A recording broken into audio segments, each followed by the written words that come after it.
Hello guys, in this video we will discuss about the basic components of the Arduino board, which is good to know for any beginner before working on a project. The board I have chosen here is the Arduino Uno board, since it is the most popular board in the whole Arduino board family. Your board may look a bit different, but most have majority of these components. Here you can see the schematic of Arduino Uno board. If you are an electrical and electronics person, you can easily understand this schematic. Some of the basic components that I'll be discussing in this video includes the microcontroller, which is the Atmega 328, memory features of the Arduino Uno board, pins installed on this Arduino Uno board, LEDs, how are they useful, what do they represent and all, and last but not the least, applications of this Arduino Uno board. So let's begin with our first main basic component, which is the USB or barrel jack. Every Arduino board needs a way to be connected to a power source. The Arduino Uno can be powered from a USB cable coming from your computer or a wall power supply that is terminated in a barrel jack. USB connection is also how you will load code into your Arduino Uno. Then next we have the reset button on the board. Pushing this reset button will temporarily connect the reset pin to the ground and restart any code that is loaded on the Arduino.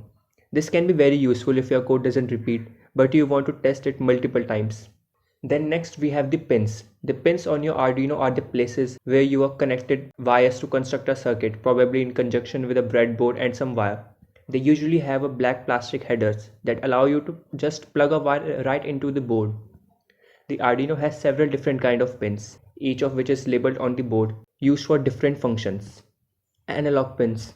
The area of pins under the analog in label A0 through A5 on the Uno are analog in pins. These pins can read the signals from an analog sensor, like a temperature sensor, and convert it into a digital value that we can read. Digital input-output pins. Across from the analog pins are the digital pins, 0 through 13 on the Uno. These pins can be used for both digital input, like telling if a button is pushed, and digital output, like powering an LED. Then we have the power pins. As you can see, there is GND, short for ground. There are several GND pins on the Arduino, any of which can be used to ground your circuit. Then we have the 5V and 3.3V. As you might guess, the 5V pin supplies 5 volt of power and the 3.3V pin supplies 3.3 volts of power. Most of the simple components used with the Arduino run happily off 5 or 3.3 volts. Then there's a pin mentioned AREFE, which stands for analog reference. Most of the times you can leave this pin alone. It is sometimes used to set an external reference voltage as the upper limit for the analog input pins. Now you may have noticed the tilde next to some of the digital pins 3, 5, 6, 9, 10 and 11 on the board. These pins act as normal digital pins but can also be used for sometimes called pulse width modulation PWM. Think of these pins as being able to simulate analog output like fading an LED in and out. Then here we have a crystal oscillator.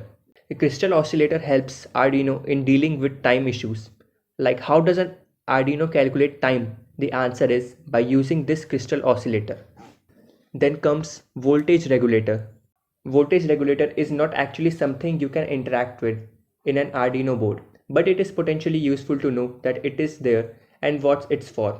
Well, it does exactly what it says. It controls the amount of voltage that is let into the Arduino board. The TX and RX LEDs. On your board, you will find two labels. TX, which stands for transmit, and RX, which stands for receive. They appear in two places. First at the digital pins 0 and 1 to indicate the pins responsible for serial communication.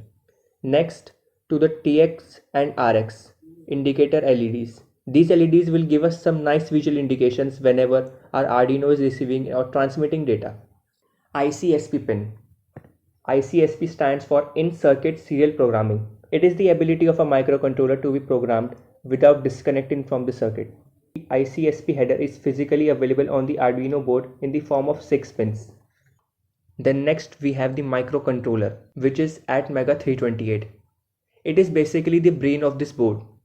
Arduino bootloader is installed on this Atmega 328, which makes it capable to work with Arduino programming. Now we shall discuss the memory features of Arduino Uno board. It has a flash memory of 32 KB. A bootloader of 2 KB is installed, so we are actually left with 30 KB flash memory. Bootloader is a piece of code that runs before any operating system is running. They are used to boot other operating systems. Arduino Uno has SRAM of 2 KB. SRAM stands for Static Random Access Memory. It is a volatile memory in which data is lost when power is removed. EEPROM memory of 1 KB is also installed on Arduino Uno. It is electrically erasable, programmable, read-only memory, which is the non-volatile memory of this Arduino Uno board. Arduino Uno has numerous applications since it is the most commonly used microcontroller, some of which includes embedded systems, control systems, robotics, etc.